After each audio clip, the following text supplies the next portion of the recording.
दरबार लगा हुआ था। सभी देवतागण दरबार में उपस्थित थे। भाग्य और बुद्धि भी वहीं मौजूद थे। दरबार में बात करते करते भाग्य और बुद्धि के बीच नोक झोंक शुरू हो गई।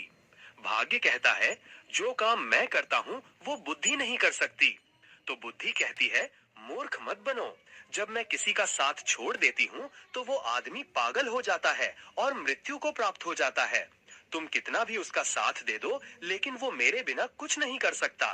तब भाग्य कहता है, अरे मूर्ख बुद्धि, तुम नहीं जानती कि जिसका साथ मैं छोड़ देता हूँ वो चाहे जितना भी बुद्धिमान हो, उसका भला नहीं हो सकता।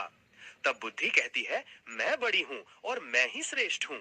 भाग्य कहता है, नहीं, मैं बड़ा हूँ और मैं ही श्रेष्ठ हूँ। इस वाद विवाद को देखकर ब्रह्मदेव ने दोनों को रोकते हुए पूछा, तुम दोनों झगड़ क्यों रहे हो? भाग्य ने उत्तर दिया, ब्रह्मदेव, जिस मनुष्य का साथ मैं छोड़ देता हूँ वो जीवन भर दरिद्र और दुखी रहता है। तब बुद्धि ने कहा, नहीं ब्रह्मदेव, भाग्य झूठ बोल रहा है। जब मैं किसी का साथ छोड़ देती हूँ तो वो चाहे जितना भी भाग्यशाली हो, कुछ नहीं कर सकता। बुद्धिहीन मनुष्य मृतक के समान होता है। ब्रह्मदेव ने दोनों की बातें ध्यान से सुनी और सोचा कि इस समस्या का हल केवल एक परीक्षा से ही संभव है। उन्होंने कहा, तुम दोनों अपनी अपनी शक्ति का प्रदर्शन करो। मृत्यु लोक में एक निर्धन बुढ़िया और उसका 20 वर्षीय बेटा रहते हैं। उनके पास खाने के लिए अनाज का एक दाना भी नहीं है। तुम दोनों में से जो इस लड़के को धनवान और सम्राट बना देगा वही श्रेष्ठ माना जाएगा। तब भाग्य ने कहा, ये तो मेरे लिए बहुत सरल है। बुद्धि बोली, ये सरल नहीं है। जब तक मैं उसका साथ नहीं दूंगी तब तक तुम उसे राजा नहीं बना सकते। ब्रह्मदेव ने कहा, तुम दोनों इस लड़के पर अपनी अपनी शक्तियों का प्रयोग करो और ये सिद्ध करो कि तुम दोनों में से कौन बड़ा है। भाग्य ने कहा, ब्रह्मदेव, पहले मुझे अपनी श्रेष्ठता सिद्ध करने का अवसर दें। ब्रह्मदेव ने अनुमति दी। बुद्धि ने कहा, ब्रह्मदेव, मैं अभी इस लड़के का साथ छोड़ रही हूँ। ऐसा कहकर बुद्धि ने उसका साथ छोड़ दिया। बुद्धि के साथ छोड़ते ही वो लड़का अपनी शुद्ध बुद्धि खो बैठा। वो एक पागल और मूर्ख बनकर जीने लगा। अब भाग्य अपना काम शुरू करता है। भाग्य देखता है कि उस व्यक्ति के पास कुछ भी नहीं है। एक घास फूस की बनी हुई झोपड़ी है और केवल 4 बकरियां हैं। वो लड़का उन बकरियों के खाने के लिए पेड़ पौधों की पत्तियां काट कर लाता है और उन्हें चराता है। वो पूरा दिन इसी में बिता देता है। उसकी स्थिति देखकर भाग्य सोचता है, इसके पास न पहनने के लिए अच्छे वस्त्र है और न ही पैरों में पहनने के लिए जूते। अब मैं इसका साथ देकर इसे राजा बनाऊंगा। भाग्य ने पासा पलटा। जिस रास्ते से वो चरवाहा निकल रहा था, वहां भाग्य ने एक सुंदर सोने के जूतों की जोड़ी रख दी। लड़के की नजर उन जूतों पर पड़ी, लेकिन वो ये नहीं पहचान पाया कि ये सोने के जूते हैं। उसे तो बस पैरों में पहनने के लिए जूते चाहिए थे। उसने जूतों को उठाया और पहन लिया। वो सोचने लगा, चलो जूते तो मिल गए, इससे मेरा बहुत समय का काम चल जाएगा। अब जंगल से चारा लाते हुए और बकरियों को चराते हुए मेरे पैरों में कांटे नहीं लगेंगे। जूते पहनकर वो अपने घर आ गया। प्रतिदिन उसकी यही दिनचर्या चलती रही। वो जंगल में बकरियों को चराने जाता और पेड़ पौधों की पत्तियां काट कर लाता। उसकी माता की बुद्धि भी समाप्त हो गई थी, क्योंकि बुद्धि उसे भी छोड़कर चली गई थी। भाग्य ने तो उस चरवाहे का खूब साथ दिया, लेकिन उसके जीवन में कोई बड़ा बदलाव नहीं आया। भाग्य सोचने लगा, मैंने इसे सम्राट बनाने का संकल्प लिया है, पर ये तो मूर्ख और पागल जैसा व्यवहार कर रहा है। ये सब देख रही बुद्धि ने भाग्य से कहा, क्या तुम नहीं जानते कि मैंने उसका साथ छोड़ दिया है? जब मैं किसी का साथ छोड़ देती हूँ तो वो ऐसा ही व्यवहार करता है। भाग्य ने उत्तर दिया, मैं भी देखता हूँ कि तुम क्या कर सकती हो। अब तुम भी देखो कि मैं क्या करता हूँ। उस देश के नजदीक के एक अन्य देश का राजा तेज प्रताप सिंह था। उसके दरबार में एक व्यापारी था जो अलग अलग देशों और स्थानों पर जाकर व्यापार करता था। वो व्यापारी ऊंटों पर पीतल लाद कर ले जाता और दूसरे देशों में व्यापार करता था। एक दिन वो व्यापारी उसी जंगल से गुजर रहा था जहाँ वो चरवाहा अपनी बकरियां चरा रहा था। राजा ने व्यापारी को आदेश दिया, व्यापारी, तुम उस राजा के पास जाओ और किसी भी तरह उन्हें तैयार करके लाओ कि वो हमारी पुत्री से विवाह करें। अब व्यापारी और चिंता में पड़ गया। व्यापारी राज दरबार से वापस आ गया। अपने घर वापस आकर उसने दोबारा अपने ऊंटों पर पीतल लादकर व्यापार के लिए चल दिया। जब वो दोबारा जंगल में पहुंचा तो सोचने लगा, यदि मुझे यहाँ ये चरवाहा नहीं मिलता तो मुझे सोने के जूते नहीं मिलते। यदि वो जूते मुझे नहीं मिलते तो मैं वो जूते राजा को नहीं देता और झूठ बोलकर राजा के क्रोध का शिकार नहीं बनता। इस चरवाहे ने मुझे भी राजा के क्रोध का शिकार बना दिया। यदि चरवाहा मुझे ना मिलता तो मैं इस धर्म संकट में नहीं फंसता। इस चरवाहे ने तो मुझे बुरी तरह फंसा दिया। सोचते सोचते वो व्यापारी उस चरवाहे की झोपड़ी पर जा पहुंचा। अपनी झोपड़ी पर व्यापारी को आया देखकर चरवाहा बहुत खुश हो गया, क्योंकि वो व्यापारी उसके खाने पीने की व्यवस्था करता था। चरवाहा बोला, व्यापारी जी आइए, आपका स्वागत है। व्यापारी वहीं उसके घर पर ही रुक गया और वह उस चरवाहे से बातें करने लगा। इस समय भाग्य उस चरवाहे का साथ दे रहा था। बातें करते करते चरवाहा पीतल के बोरे पर बैठ गया। जैसे ही वह पीतल के बोरे पर बैठा, सभी बोरों में भरा हुआ पीतल सोने में बदल गया। चारों तरफ सोना जगमगा रहा था। ये देखकर व्यापारी को ये विश्वास हो गया कि ये व्यक्ति या तो कोई जादूगर है या ईश्वर का कोई बहुत बड़ा भक्त है। इस पर ईश्वर की कृपा है। व्यापारी के मन में विचार आया, मेरे पास धन की कमी नहीं है। मैं ऐसा करता हूँ कि इस चरवाहे को ही राजा बना देता हूँ, सम्राट घोषित कर देता हूँ। मेरे पास तो धन और सोने की कोई कमी नहीं है। मैं इसके लिए यहाँ जंगल में बहुत बड़ा किला बनवा दूंगा, उसका मालिक इसे बना दूंगा और मैं इसका मंत्री बन जाऊंगा। इस महीने या अगले महीने राजा के पास जाऊंगा और राजा को बता दूंगा कि यही सम्राट है। व्यापारी चरवाहे से कहने लगा, चरवाहा, मैं तुम्हें यहाँ का सम्राट बना देता हूँ और तुम्हारे रहने के लिए एक बड़ा महल बनवा देता हूँ। चरवाहा बोला, भाई ठीक है, तुम्हें जो सही लगे वो करो, लेकिन एक बात है, मेरी इन बकरियों को मत छेड़ना। मैं अपनी बकरियों को हमेशा अपने पास ही रखूंगा। उसकी बात सुनकर व्यापारी सोचने लगा, ये व्यक्ति कितना बड़ा मूर्ख है। मैं इसे राजा बना रहा हूँ और इसे बकरियों की पड़ी है। ये कैसी बातें कर रहा है। फिर भी व्यापारी बोला, ठीक है। जल्दी ही उसने एक बड़ा, सुंदर और शानदार महल चरवाहे के लिए बनवा दिया। व्यापारी ने आसपास के सभी जागीरदारों से उनकी जमीन खरीद ली। उसने चरवाहे के लिए एक सेना भी तैयार की, नौकर चाकर और दास दासियां भी रखीं। ये सब देखकर वो बुद्धिहीन चरवाहा मन ही मन सोचने लगा, न जाने ये व्यापारी कहाँ से आ गया। इसने तो हमारी जिंदगी खराब कर दी। अब तो मुझे अपनी बकरियां चराने के लिए भी समय नहीं मिलता। चरवाहा व्यापारी से कहने लगा, तुम्हें जो भी ठीक लगे वो करो, पर मेरी बकरियां कहीं नहीं जानी चाहिए। अगर मेरी बकरियां चली गईं, तो मैं तुम्हें जीवित नहीं छोड़ूंगा। तुमने इतनी भीड़ इकट्ठा कर ली है, हमारा जीवन खराब कर दिया है। व्यापारी कहने लगा, अरे चरवाहे, मैंने तो तुम्हें राजा बना दिया है, मैं तुम्हारा मंत्री बनूंगा। लेकिन चरवाहे की समझ में ये सब नहीं आ रहा था। अब भाग्य बुद्धि से कहने लगा, देखो, मैंने इस चरवाहे को राजा बना दिया है, अब यह एक किले का मालिक बन चुका है। तब बुद्धि ने कहा, अरे भाग्य, तुम क्यों झूठ बोल रहे हो। यहाँ बैठे हुए समस्त देवता इस बात का फैसला करेंगे कि तुमने इसे राजा बनाया है या नहीं। ब्रह्मदेव कहने लगे, भाग्य, इस चरवाहे में तो अभी तक कोई परिवर्तन नहीं हुआ है, यह तो अब भी वही चरवाहा है। अब भाग्य फिर से उस चरवाहे के पास आ गया। व्यापारी ने 4 बकरियों में से एक बकरी को बेच दिया। जैसे ही उस चरवाहे को अपनी बकरी के बिकने का पता चला, वह जोर जोर से चिल्लाने और रोने लगा। जब उसके सैनिकों और अन्य लोगों ने देखा कि राजा ऐसा कर रहा है, तो उन्हें लगा कि शायद राजा पागल हो गया है। अब व्यापारी ने उस चरवाहे को समझाया, तुम ऐसा क्यों कर रहे हो, तुम ऐसी मूर्खता क्यों कर रहे हो। यह तो 4 बकरियां थीं, मैं तुम्हें और भी बकरियां दिलवा दूंगा। व्यापारी की यह बात सुनकर चरवाहा मान गया। फिर वो व्यापारी के पीछे पड़ गया, चलो मुझे आज ही बकरियां खरीद कर दीजिए।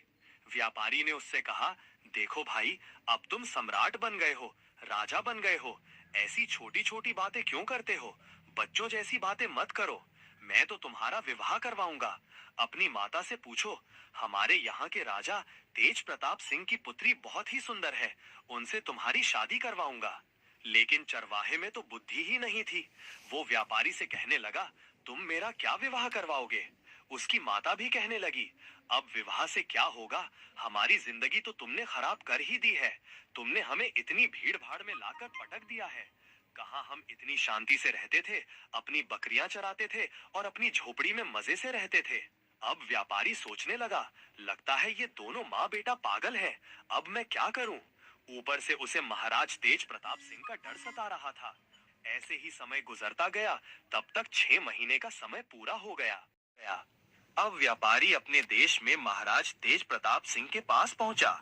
महाराज से कहने लगा, महाराज, अब आप अपने नाई और ब्राह्मण को भेज दीजिए। मैंने अपने सम्राट को मना लिया है।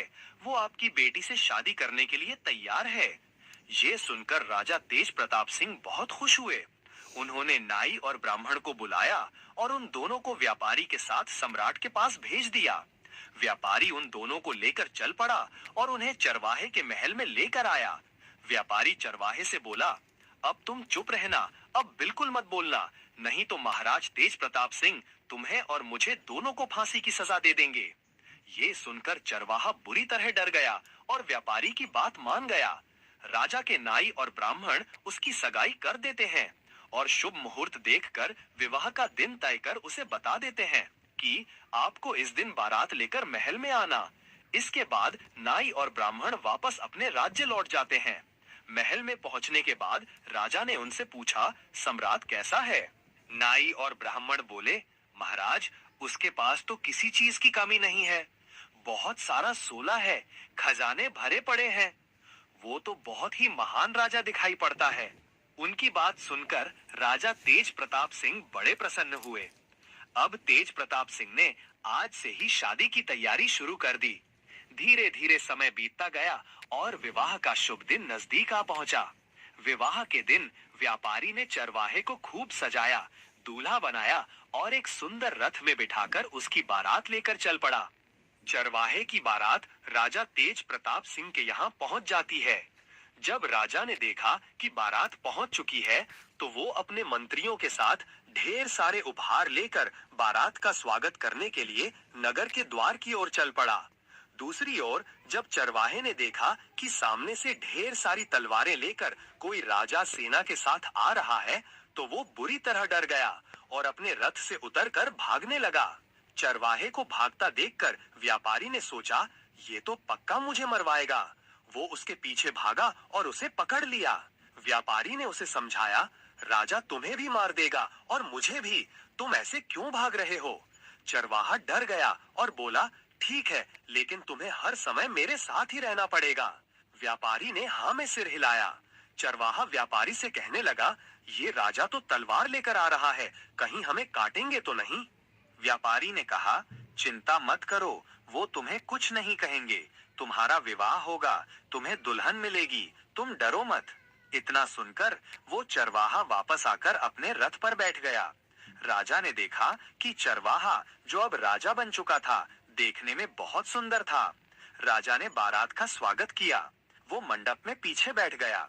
राजा तेज प्रताप सिंह ने कहा, व्यापारी, तुम इसके साथ साथ क्यों रहते हो? व्यापारी बोला, महाराज, मैं इनका मंत्री हूँ, इन्होंने मुझे अपना मंत्री बनाया है। इसके बाद राजा ने अपनी पुत्री का विवाह उस चरवाहे के साथ कर दिया। विवाह संपन्न होने के बाद राजा ने दामाद को महल का ही एक भाग दे दिया। अब व्यापारी को रहने के लिए अलग स्थान दे दिया गया। व्यापारी मन ही मन घबरा रहा था कि कहीं चरवाहा उसका भेद न खोल दे। रात्रि का समय हो गया था। राज्य परिवार की परंपरा के अनुसार राजकुमारी वधू के वेश में सज धज कर खाना लेकर रात को अपने पति के कक्ष में गई।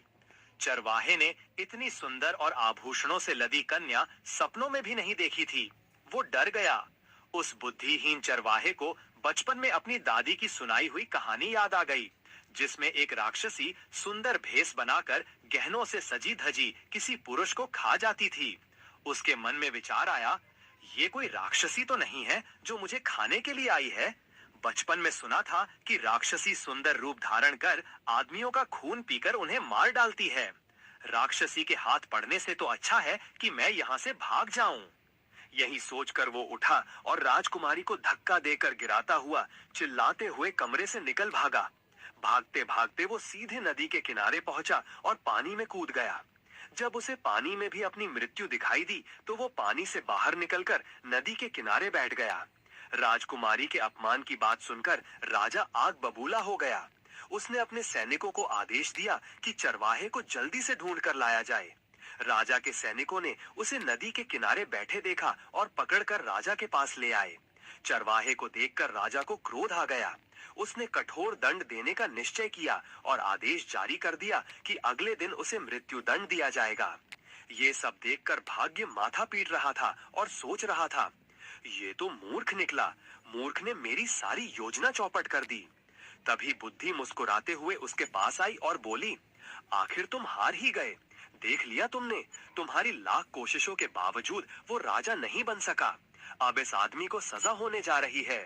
बिना बुद्धि के ये मारा जाने वाला है। बोलो, अब क्या कहते हो? निराश होकर भाग्य बोला, अगर तुम इस आदमी को बचा लो तो मैं हार मान लूंगा। बुद्धि हंसकर बोली, तो ठीक है, अब मेरा कमाल देखो, मैं इसे कैसे बचाती हूँ। इतना कहकर बुद्धि ने चरवाहे में प्रवेश किया। जैसे ही बुद्धि ने चरवाहे में प्रवेश किया, वो अपने बचाव की नई नई तरकीबें सोचने लगा। अगले दिन जब चरवाहे को मृत्यु दंड के लिए राजा के सामने पेश किया गया, तो उसने कहा, महाराज, आप मेरे ससुर हैं। क्या मैं आपसे पूछ सकता हूँ कि आप मुझे किस अपराध में दंड देने जा रहे हैं? राजा ने कहा, तुमने मेरी पुत्री का तिरस्कार कर मेरा घोर अपमान किया है। इसका तुम्हें दंड दिया जाएगा। तब चरवाहा बोला, राजन, मेरे कुल में ये मान्यता है कि विवाह के पश्चात पहली रात को यदि वर वधु की जानकारी में कोई व्यक्ति नदी में डूब मरे तो वधु विधवा हो जाती है या संतानहीन रह जाती है। जब आपकी पुत्री कमरे में आई, तभी नदी की ओर से बचाओ बचाओ की आवाज मेरे कानों में पड़ी। मैं अपने आप को रोक नहीं सका और तुरंत उठकर डूबने वाले को बचाने के लिए नदी पर चला गया। मैंने नदी में कूदकर उसकी जान बचाई। इसके बाद वह व्यक्ति वहां से चला गया और मैं नदी के किनारे बैठा ही था। तभी आपके सिपाही आए और मुझे पकड़ कर ले गए। अगर ये मेरा दोष है तो आप मुझे अवश्य दंड दें। चरवाहे की बात सुनकर राजा बहुत प्रसन्न हुआ। हमारे बाद तुम ही इस देश के राजा बनोगे। उधर ब्रह्मा के दरबार में बुद्धि और भाग्य का फैसला हो चुका था। समस्त देवता बुद्धि की जय जयकार करने लगे। सब कहने लगे, भाग्य, तुम कुछ नहीं कर सकते। जिसका साथ बुद्धि नहीं देगी वो कुछ नहीं कर सकता। बुद्धि ने मुस्कुराकर भाग्य की ओर देखा। भाग्य ने हंसकर कहा, मैं अपनी हार मानता हूँ। तुम वास्तव में मुझसे बड़ी हो। फिर भाग्य बोला, यदि कोई व्यक्ति गरीब परिवार में भी जन्म ले तो भी वो अपनी बुद्धि, विवेक एवं कौशल से सभी सीमाएं लांघकर जीवन में सर्वोच्च स्थान हासिल कर सकता है। तो दोस्तों, यह थी आज की कहानी। कहानी यही खत्म होती है। कहानी कैसी लगी कमेंट करके जरूर बताइएगा। चैनल पर नए हैं तो चैनल को सब्सक्राइब करना बिल्कुल भी मत भूलिएगा। मिलते हैं अगले वीडियो में। तब तक के लिए राधे राधे।